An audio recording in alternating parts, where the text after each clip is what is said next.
I'm Jill Malik, I work for Camina Vasilios, sadly she can't be here tonight. Kat rose her eyebrows. I heard, she went to Paris with her boyfriend. Are you her personal assistant? I shook my head. No, I'm her copywriter. Ah, Kat said, so you're the little mastermind behind all the names of all her products. I laughed. Well yes, I am. Interesting. Are you related to Zayn Malik? I shook my head again. I got this question so many times. No, not at all. Oh, interesting. Anyways, you look stunning in Italyâ's latest masterpiece. I'm in completely awe. Thank you, Kat. So are you. I replied, smiling. Is your dress already in stores? No, it will be in the fashion show next week though. Are you planning on buying it? I chuckled. It's beautiful, but I don't think it's my kind of style. MMH. Kat murmured. That's true. Well, I should welcome other guests. There's a bar and there's some dessert. Speech and toast will start in 15 minutes. She gave me a small smile and walked away to greet other guests. Flynn Vasilios POV. What the fuck, man? Rodrigo McAllister yelled, causing everyone that passed the coffee shop to look at us. Can you keep your big mouth shut? I hissed, glaring at him. That bitch is one hell of a snake, he whispered furiously. Rodrigo McAllister, my best friend since freshman year of college, moved to New York City 2 days ago. Before, he was working in his father's company in Dubai, but since the expansion of the company he had to move to New York to be in charge of the business here. I swear, if I see that little snake I will. No you don't, I said firmly. That's abuse and that's bad for our image. Who said I would do it? I will let a girl do it, of course. I sighed. You will not do anything, Rodrigo. Be a good boy for once and listen to me. We're not in high school anymore. He scoffed. I thought you learned your lesson after that one time your sister caught you with that porn star. I scrunched my nose at the memory of that. She's still not over it yet. She got really mad when I told her I will move back to New York. She thinks my Playboy reputation will ruin her image. I don't blame her. It was probably traumatizing for her to see Lana all tied up with a gag in her mouth. I snickered by the thought of that. It was hot, man, and I couldn't resist her body. She reminded me so much of her, but she was not her. Rodrigo concluded, sipping his coffee. It was weird to see two billionaires sitting on the patio of a coffee shop drinking coffee at 5 in the afternoon.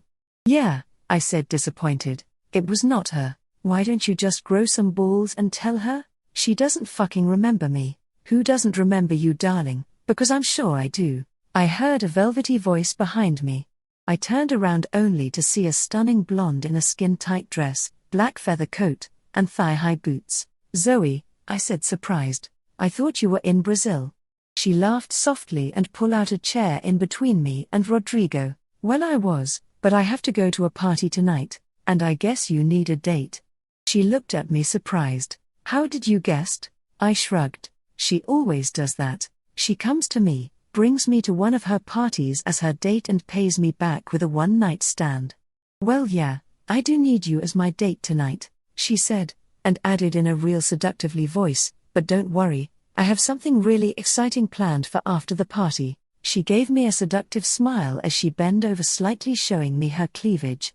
There was not much to show, but of course I will not tell her that, otherwise I could kiss the whole payback goodbye, just when I needed it so bad. MMH. May I ask what, or is that a surprise? I asked, licking my lips. I knew that was her weakness. She groaned and I couldn't help but chuckle softly. This girl has zero patience. If I would give her the green light to undress me here, she would do it in a split second. I can give you a sneak peek. I don't want to hear what kind of 50 Shade thing you have planned for him tonight, Zoe. Rodrigo growled, annoyed. I laughed as I saw the face that Rodrigo made. Zoe glared at him. Way to ruin the mood, McAllister, she sneered. What mood? We're in a goddamn coffee shop. She glared at him again and then shifted her attention back to me. Pick me up at the Peninsula at 8. She stood up, gave me a peck on my cheek, and left the coffee shop without paying Rodrigo a second glance. Are you that desperate to get laid? Rodrigo asked, when Zoe was out of sight. I shrugged. I didn't got laid in a month, so I guess I am. She gives good head, I said, sipping on my coffee. Rodrigo laughed. How many times have you banged her in all positions only to forget her? Stop bringing her up, she's right here in New York, so close to me, and I still don't know how to. Tell her that you gave her the most mind-blowing sex ever, that she blacked out and that's why she can't remember you. Rodrigo looked at me with a small smirk playing on his lips, knowing damn well he was right. 4. Chapter FIVE Jill Malik POV. I made my way towards the bar. I saw Kendall Jenner, Gigi Hadid, and Bella Hadid sitting on one of the couches. There was a bottle of Don Julio on their table and 3 shot glasses.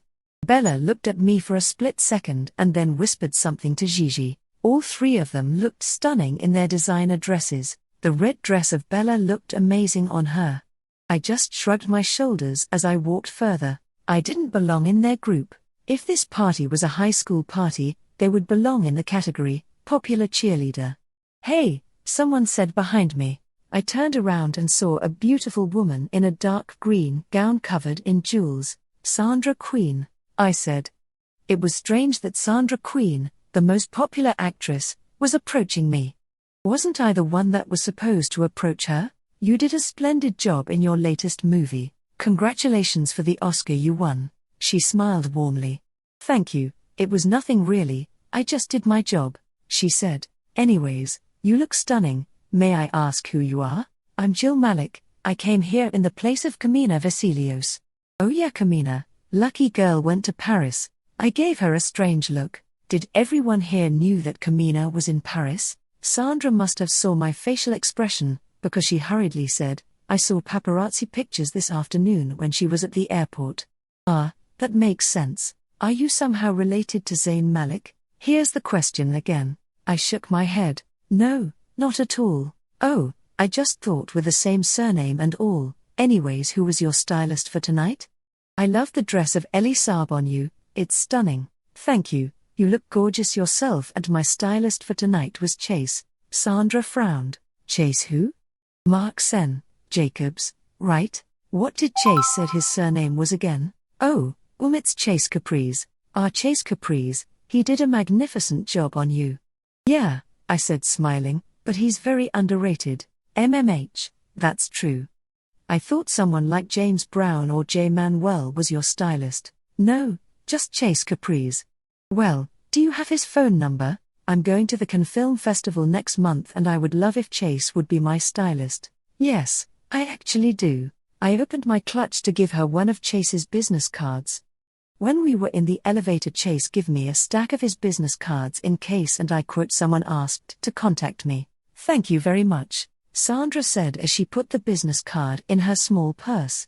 You're welcome, and Chase is also Camina's personal stylist, so you might have to ask Camina for permission. She laughed. Oh, of course, I'm pretty sure Camina will let me borrow Chase for a couple of days, and I think it will also be a big break for Chase to come with me to Cannes.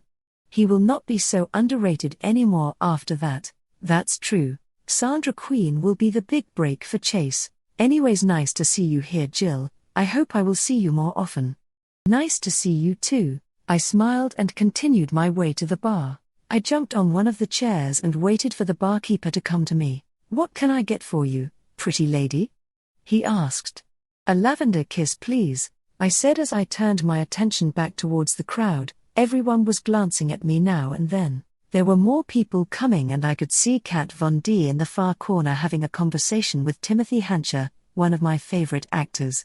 A porn star martini, please, a voice said, next to me. His voice was velvet-edged and strong, making me want to look at him. He was gorgeous, to say the least. He wore a cream ballet suit with a white shirt and a Rolex. Despite the fact that he was obviously rich, he looked hot. He was slim, muscular, with an almost perfectly symmetrical face. His blonde hair was neatly combed as it fell in beautiful layers on the right side of his head. You know it should be the other way around, he said, now looking up at me. He had beautiful blue-green eyes, just like mine. What are you talking about? I asked nervously, staring. I'm the one that should be staring at you, not the other way around. Damn it, hot stranger caught me staring at him. Ha, yeah you I was tongue-tied. I didn't know what to say. Rodrigo McAllister, he said, smiling as he reached his hands out to me for a handshake. Jill Malik, I said, shaking his hand. He suddenly let go of my hand and his eyes grew wide. Jill, he whispered softly, looking at me in a daze. You look even more gorgeous than how he described you. This was creepy. What is he talking about? Excuse me, what are you talking about? I asked, confused. Rodrigo shook his head. I'm sorry, I was just having a memory. He smiled again at me. Right, I said, taking a sip of my cocktail. So, who's Jill Malik? He asked, a small smile playing on his lips. Well, if you really want to know, I'm Kamina's copywriter. Kamina, sister of my best friend. Sister of his best friend? Is his best friend, Flynn? Flynn? I asked, surprised. He nodded his head. Yup, Flynn Vasilios, do you know him? Yeah, I met him thrice, he's a jerk. Rodrigo laughed. Tisk, I didn't see you as that type of girl. What type? The type of girl who judge a guy when they only met him once. Thrice. I corrected. The first time was at graduation, but I hadn't talked to him then, and the second and third time was when he came to visit Kamina. Rude and arrogant. Rodrigo laughed. You're the first girl I have heard that talk about Flynn like that. What do you mean? Most girls just swoon over him, trying to get him in their bed. Does he go? I mean, does he? I don't know why I wanted to know this. Yup, he does it with them. Rodrigo confirmed, sipping on his martini. How does it feel like to be in a different girl var? I mean, never mind. Now Rodrigo was laughing loudly. Trust me, I want to know that too. So you're not like him? He shook his head. Total opposite. I looked back at my drink, trying to think about what to say next. I'm so bad in keeping a conversation. It felt like Rodrigo read my mind, because he asked a really strange question. Do you do relationships? No. I answered curtly. I hope he will not ask why. Me neither, he said to my surprise. Why is a hot specimen like him not doing relationships? You can get any girl you want, you know, right? He chuckled. I can, but what if she, Rodrigo was struggling to explain. You don't have to tell me, I understand. I bet yours is as complicated as mine. I sighed. He smiled faintly at me. Trust me, yours is not even close as complicated as mine. How can he know that? We stayed silent for a while, not knowing what to say. Holy shit, is that? Rodrigo's eyes grew wide when he looked behind me at the crowd. I turned around to see who Rodrigo was looking at. Flynn? We both said in unison. 5. Announcement. Hey guys, I want to thank all of you so much for reading #ISP and giving positive feedback on the story. It was such an incredible journey writing this story and reading all of the comments. Some were so funny and some helped me correct the grammatical errors. Thank you so much. So, as for the announcement, FicFun asked me to exclusively publish #ISP on their website/app. I did a lot of thinking and emailing back and forth with them to finally come to a conclusion, which is yes, I will do it. That's why I told you guys, if you want to reread the book or know someone who might like this book, it's better to start rereading/recommending it now. I sadly have to take #ISP down from Wattpad in a month. I will only leave 5 chapters up. #ISP will be taken down from Wattpad on August 13, 2018. FicFun will have the complete and edited version of #ISP. You can always go there to reread it anytime you want. Link: https://www.ficfun.com/novel/1. The link is also in my bio. Once again, thank you guys so much for the votes and the comments. They truly made my day. Lots of love. Lency XOXO. 6. Important date: August 15, 2018. Chase Me, Amari's story. I could see the pain flicker in his eyes when he finally said, I don't think I can be friends with you anymore, Amari. Amari Vasilios, the CEO of the fast-growing advertising company in California, got her heart broken by her best friend 5 years ago. She never thought that out of all the people, her best friend, Zane Shaw, would be the one who would break her heart first. Only because of a girl he had known for 4 months. She was livid, and she still is. She ignored and tried to avoid him as much as possible, and for the past 5 years